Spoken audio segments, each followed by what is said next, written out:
अब सुनो कहानी व्यापारी की। अकबर के राज्य में एक दिन पूरी तरीके से खजाना खाली हो गया। अकबर के राज्य का खजाना खाली हो गया तो अकबर ने किसको बुलाता, ऐसे बुरे वक्त में किसको बुलाता अकबर? बीरबल को। बीरबल को बुलाया और पूछा, बीरबल खजाना खाली हो गया, बता क्या करना चाहिए? बीरबल ने बोला, साहब इस राज्य का एक व्यापारी है, वो ही मदद करेगा अब तो बुरे वक्त में, और कोई नहीं कर सकता। उस व्यापारी को बुलाया, व्यापारी से बोला मदद करोगे? हाँ साहब करूंगा। खजाना खोल दिया व्यापारी ने अपना। पूछा, तेरे पास इतना रुपया कहां से आया रे, इतना सामान कहां से आया रे? कि कुछ नहीं साहब, मैं टैक्स को चोरी करना जानता हूं, कैसे कैसे चोरी होता है टैक्स, मैंने आप ही के जितने टैक्स थे ना उन्हीं में से सब बचा बचू के इतना सामान इकट्ठा कर लिया। अकबर का दिमाग खराब हो गया, टैक्स चोरी करता है।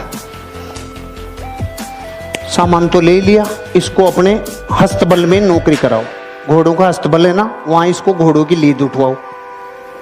देखो प्रकृति, उसने सब दे दिया और इतना सच्चा बोल गया, और परिणाम क्या मिला? अस्तबल। किसी को कंप्लेन नहीं, किसी से कुछ नहीं बोला, उसने संभावनाएं खोजना चालू की। अब क्या संभावना है? क्योंकि व्यापारी असली डीएनए होता है ना, व्यापारी वो संभावना खोजता है। अब उसका क्या काम था? घोड़ों की लीद उठाने का काम। 6 महीने बाद अकबर का खजाना फिर खाली। खजाना खाली, किसको बुलाता? बीरबल को। बीरबल को बोला, भाई अब क्या करें, खजाना फिर खाली हो गया। बीरबल ने बोला, उसी को बुलाना पड़ेगा। अरे कि उसके पास अब क्या सामान बचा है, वो तो अपने घोड़ों की लीद उठाता है। कि नहीं, वो व्यापारी है, उसको बुलाओ, मदद वो ही करेगा और कोई कर ही नहीं सकता।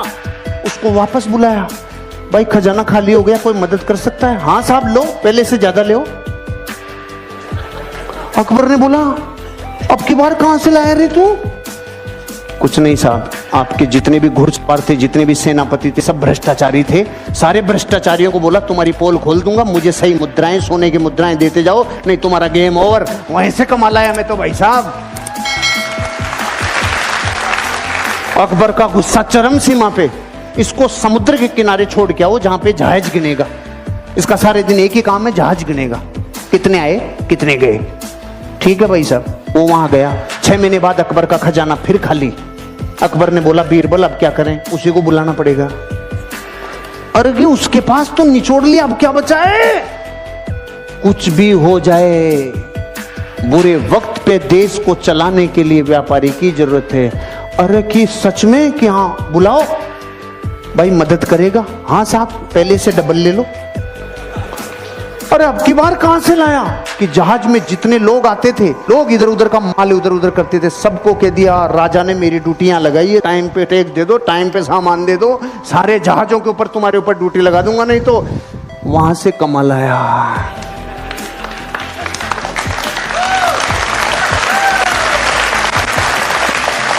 अगर मूर्ख होता और डीएनए व्यापारी का नहीं होता तो रोता रे। घोड़ों की लीद में से सामान निकाल लाया, जहाजों को गिनने में से सामान निकाल लाया।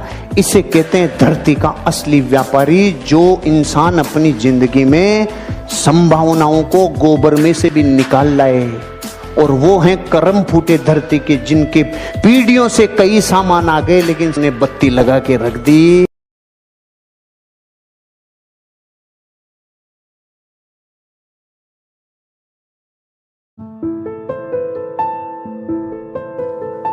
एक बार एक बहुत बड़ा बिजनेसमैन एक छोटे से गांव में जाता है। उसका प्लान होता है कि उस गांव में एक फैक्ट्री लगानी है। वो एक ऐसी जगह तक पहुंच जाता है जहां पर उसके सामने नदी होती है और उसके सामने गांव होता है।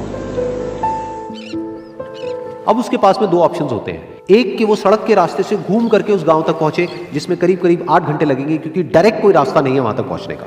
दूसरा कि सिर्फ 20 मिनट में एक नाव में बैठ करके उस नदी को पार करके उस गांव तक पहुंच जाए। तो अपना टाइम बचाने के लिए उसने उस नाव में बैठने का डिसीजन लिया। वो नाव बहुत ही छोटी सी थी, जिसमें एक तरफ एक आदमी बैठा था जो कि नाव चला रहा था, और दूसरी तरफ ये बिजनेसमैन बैठा हुआ था।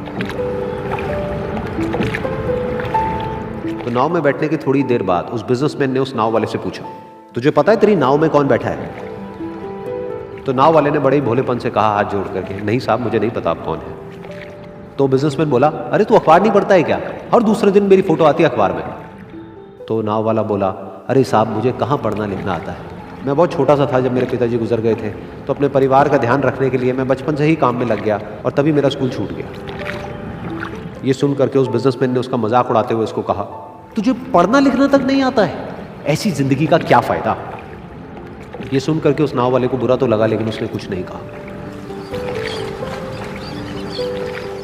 थोड़ी देर बाद वो बिजनेसमैन उस नाव वाले से बोला, अभी कुछ ही दिन बाद ये जो सामने तू जमीन देख रहा है, यहाँ पर मेरी एक बहुत बड़ी फैक्ट्री होगी जहाँ पर हमारे ब्रांड की मिनरल वाटर की बॉटल्स बनेगी। उस नाव वाले को बात समझ नहीं आई। उसने कहा, क्या बनेगा साहब? तो बिजनेसमैन थोड़ा सा इरिटेट होकर के बोला कि हमारे यहाँ पर पानी की बोतलें बनेंगी जो तेरे गांव में नहीं बिकेगी लेकिन शहरों में बहुत बिकती है। अरे कभी तू शहर गया होगा तो तूने देखी होगी पानी की बोतलें रखी होती है दुकानों पर। फिर वो नाव वाला बोला, अरे साहब मुझे कैसे पता होगा, मैं तो कभी इस गाँव से बाहर गया ही नहीं। फिर वो बिजनेसमैन उसके ऊपर हंसते हुए बोला, तू कभी इस गाँव से बाहर तक नहीं गया, तुझे पता ही नहीं कि शहर क्या होता है। अरे ऐसी जिंदगी का क्या फायदा। उसकी ये बात सुन करके उस नाव वाले को सच में लगने लगा कि मेरी जिंदगी शायद किसी काम की नहीं है।